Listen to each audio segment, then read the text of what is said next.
Assalamualaikum warahmatullahi wabarakatuh. Saya Elvina Ayu Oktavia.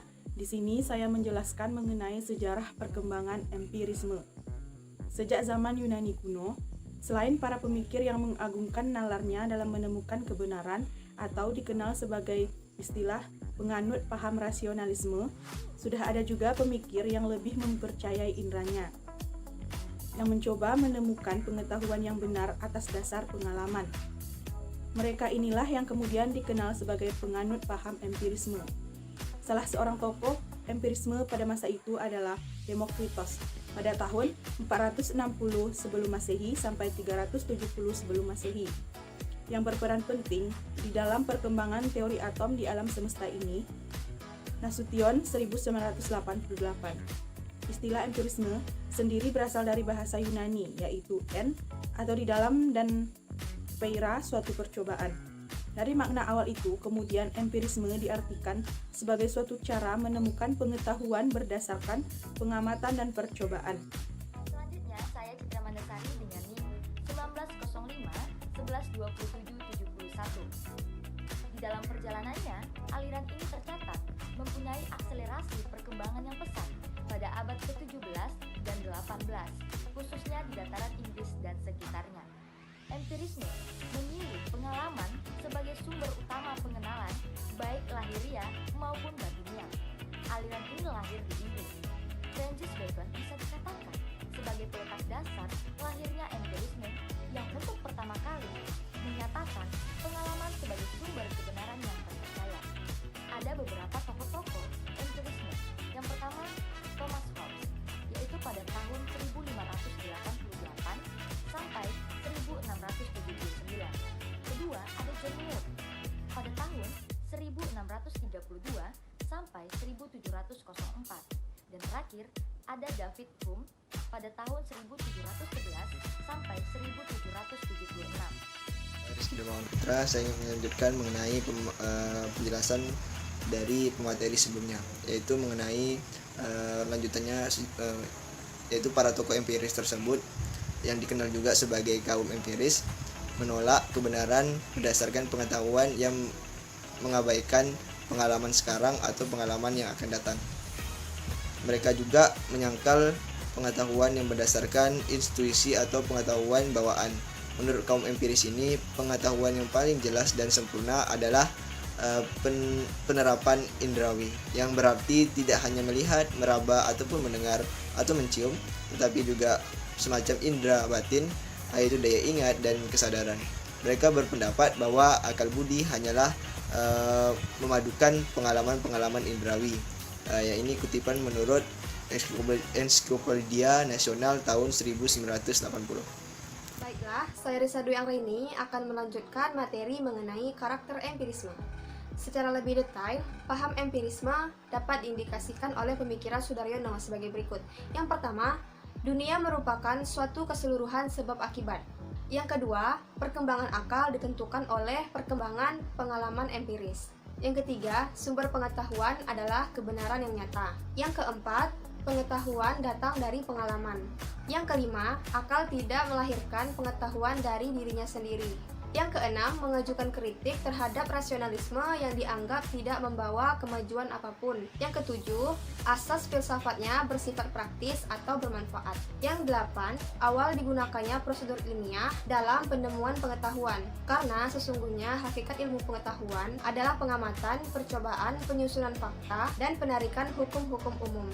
Yang kesembilan, metode yang dipakai adalah metode induktif. Nah, jadi teman-teman, di sini saya akan melanjutkan penjelasan mengenai aspek-aspek empirisme. Menurut Horner dan Hahn, aspek-aspek empirisme itu terbagi menjadi 4, yakni yang pertama adalah adanya perbedaan antara yang mengetahui atau subjek dan yang diketahui atau objek.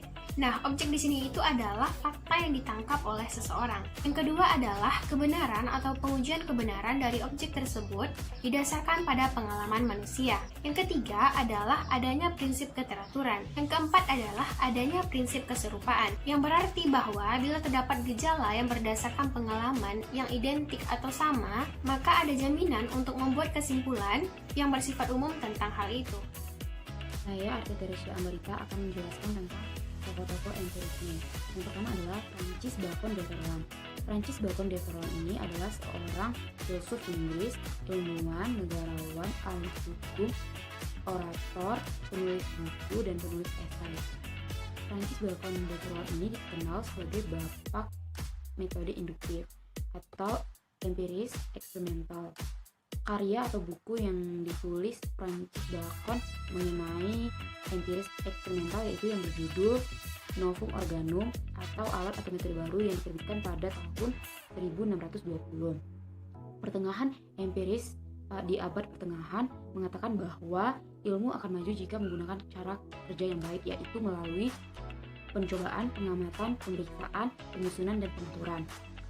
Seluruh asas filsafatnya bersifat praktis, yaitu menjadikan manusia menguasai kekuatan alam atau dengan melalui perantara penemuan-penemuan ilmiah. Tokoh yang selanjutnya adalah Thomas Hobbes. Thomas Hobbes lahir pada tanggal 15 April 1588 di Malmesbury dan beliau meninggal pada tanggal 4 Desember 1679 di Holt Hucknall, Inggris. Thomas Hobbes adalah orang pertama pada abad ke-17 yang mengikuti aliran empirisme di Inggris.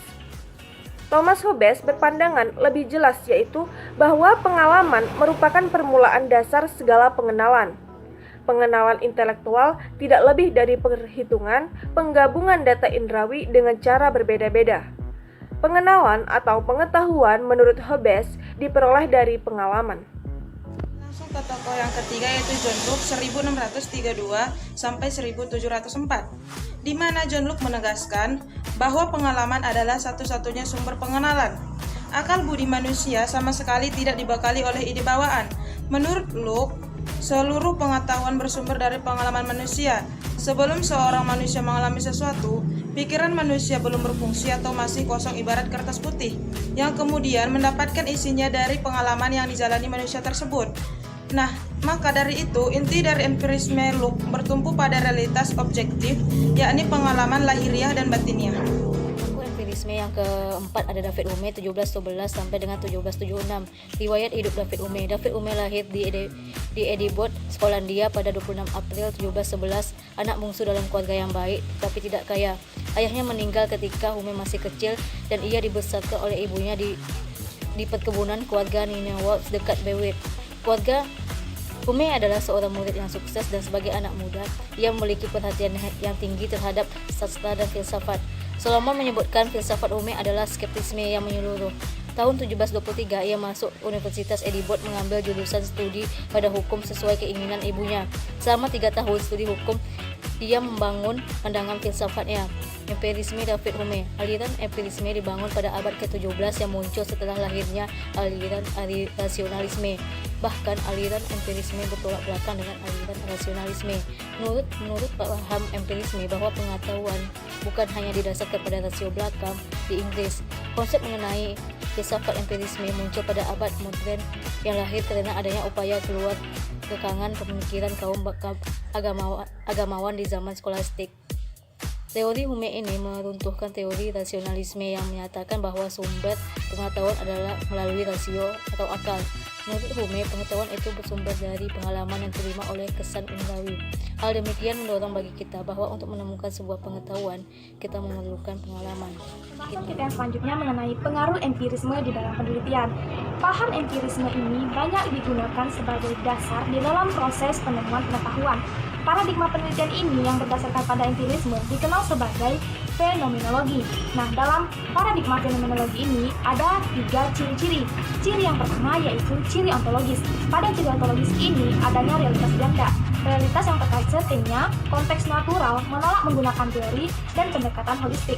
Ciri yang kedua yaitu ciri epistemologi. Pada ciri ini bersatunya ilmuwan dan objek. Membangun ilmu lokal, adanya hubungan relatif. Ciri yang ketiga yaitu ciri aksiologi. Nah, ciri aksiologi ini terkait pada nilai atau hanya berlaku lokal dan kontekstual. Selanjutnya, di dalam paradigma fenomenologi ini dikenal 5 macam metode penelitian.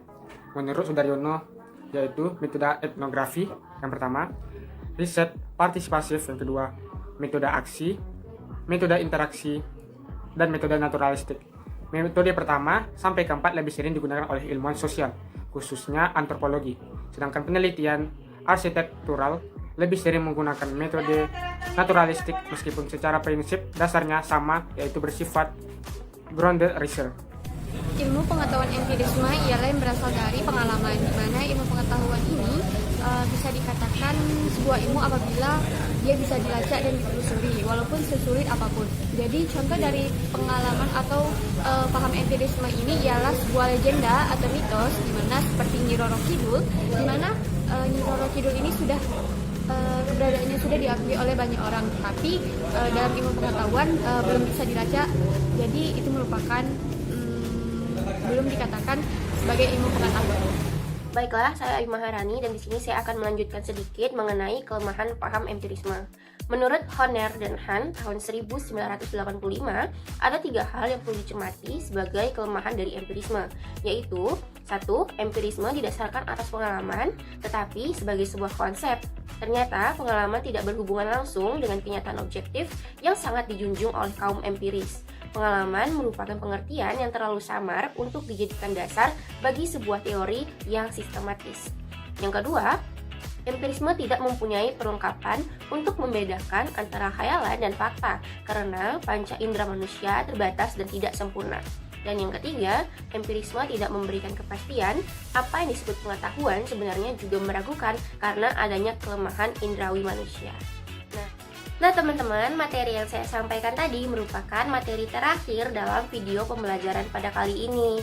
Saya mewakili kelompok 1 memohon maaf apabila terdapat kesalahan dan juga kekurangan selama video ini dibuat. Terima kasih telah menonton, semoga bermanfaat. Dadah!